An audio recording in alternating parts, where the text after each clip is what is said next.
There is only one global conversation. Vaccines, COVID, rollout.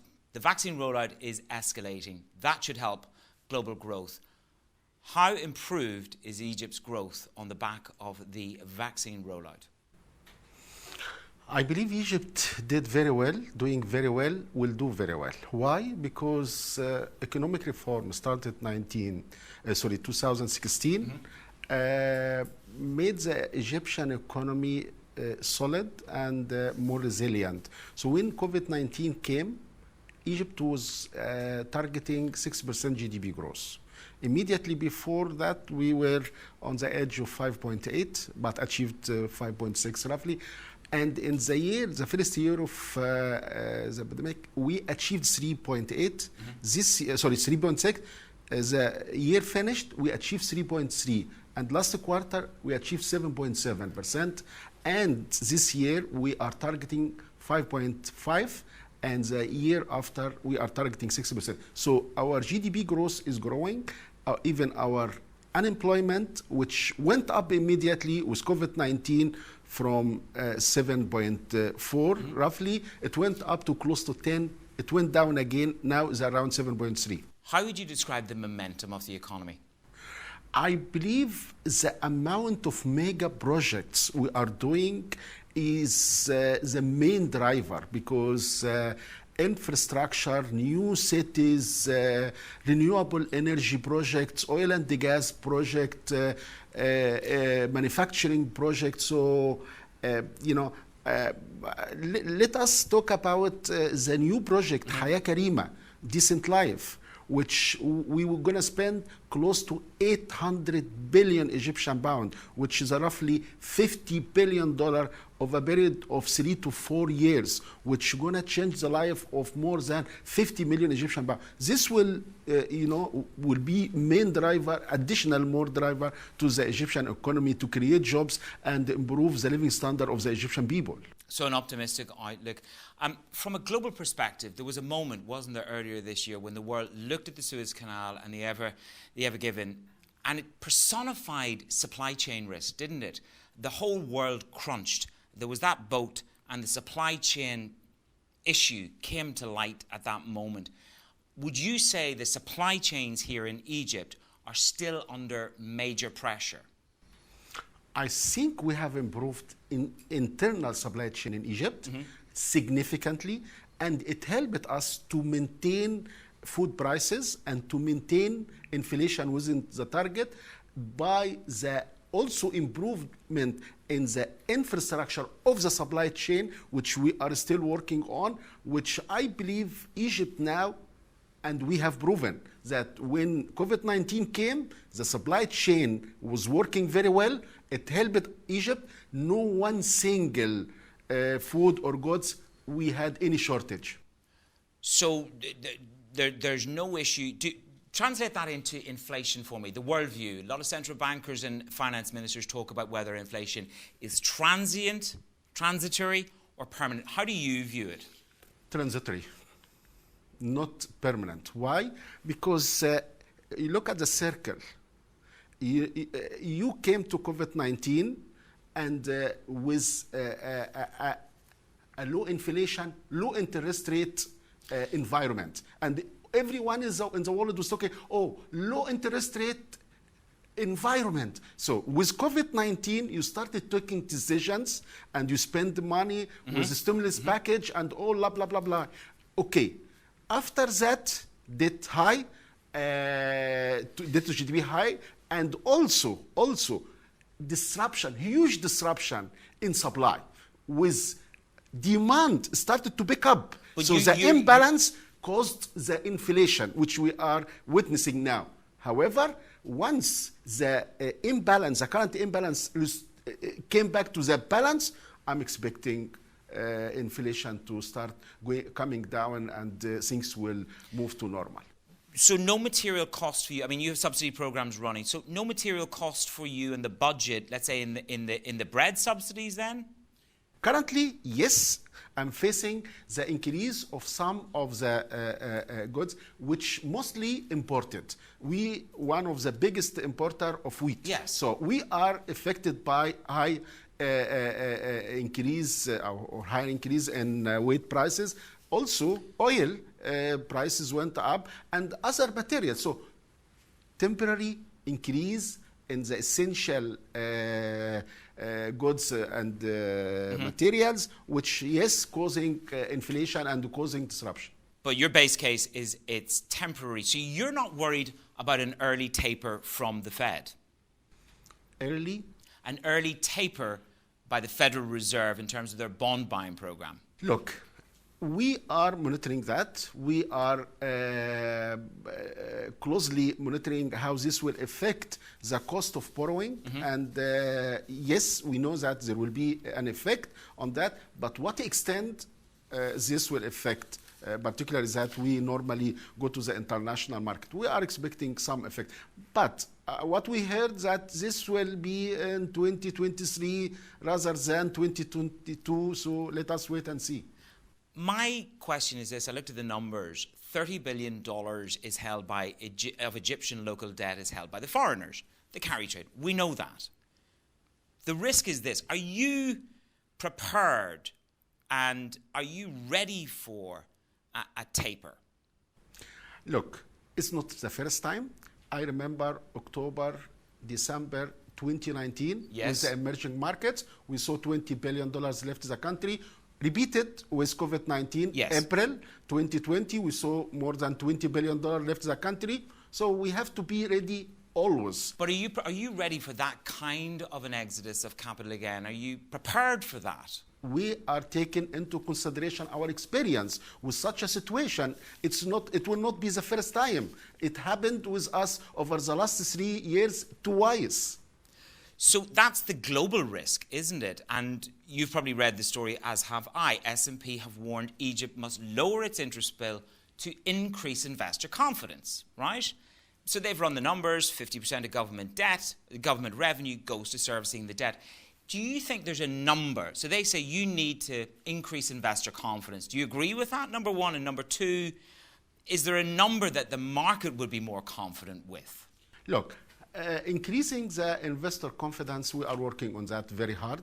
And you said that the investors are investing this amount of money in the treasury bills and bonds, which you might say, oh, but the high yield is one of the main drivers for that, which is not, I cannot agree with that, yes. But at the same time, always there is a trade-off between yield and risk. So again, if they see the risk is higher than the yield, I don't believe that they will come. So for them, the balance is there, and they think that what they get from the Egyptian market is equivalent. This is number one. Number two, we're still working on improving our investment environment in order to attract more FDIs. And by the way, we would like to see FDIs coming to projects which can be part of our economic growth,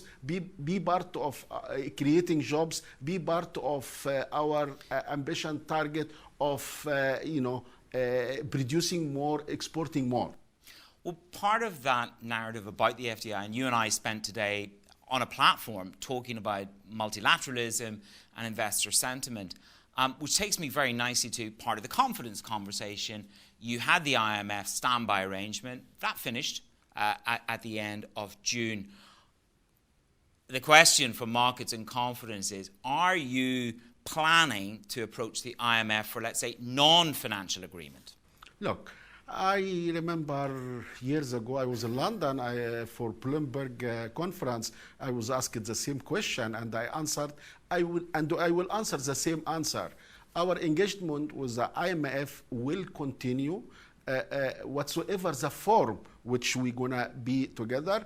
But since we started with IMF in 2016, we still going on. We made 2 successful programs, and engagement with IMF will continue under any form of engagement. So engagement with the IMF will not stop. This was my answer 2-3 years ago with Bloomberg in London, and I'm repeating the same answer.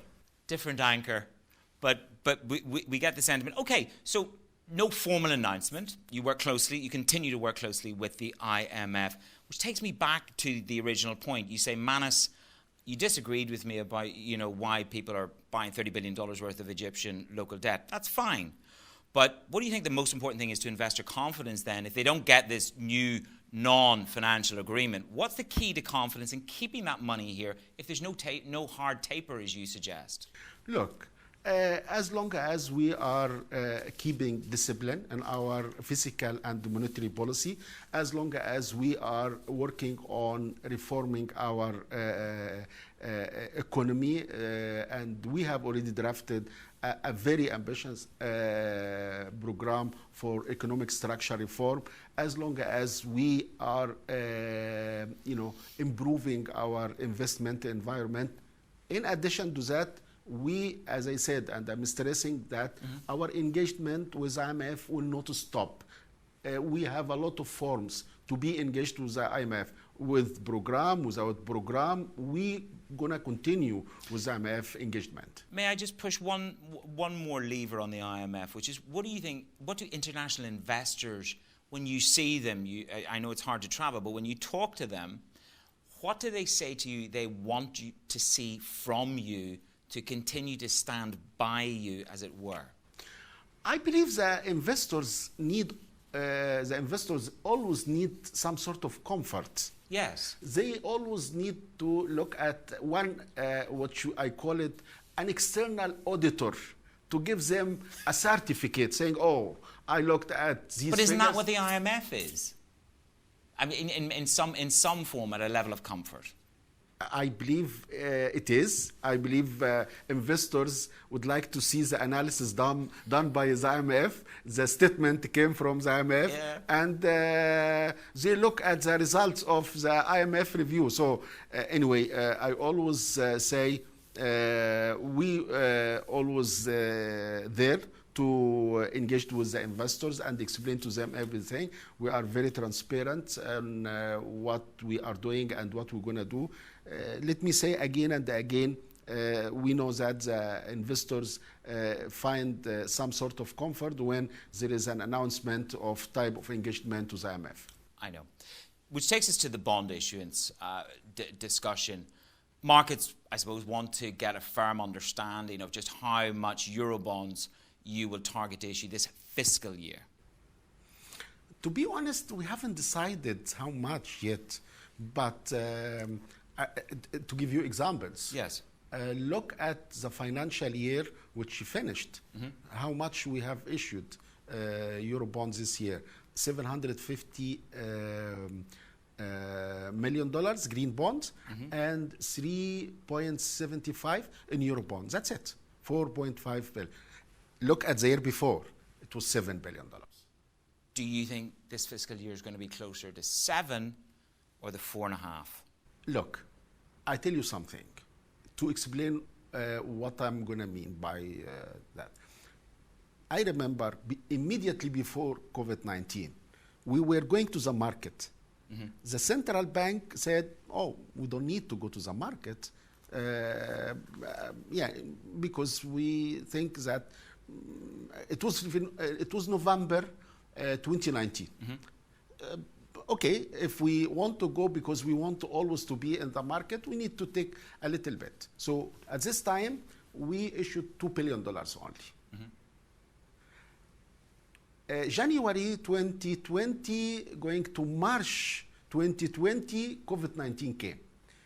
$20 billion left the country, so the central bank said, okay, let us talk, we need to go to the international markets. We went to the international market for $5 billion. So the whole year was in total of $7 billion.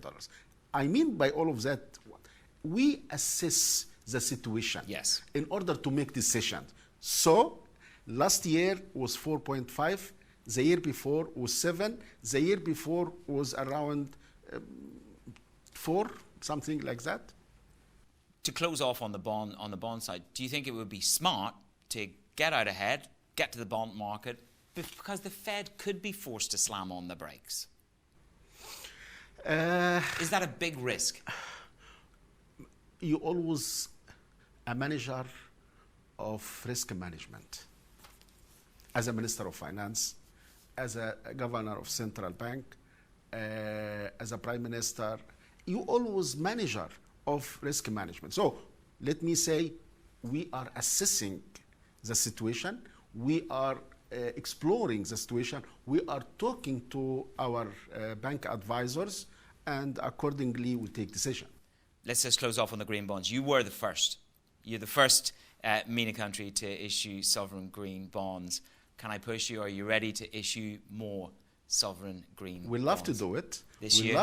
Yes.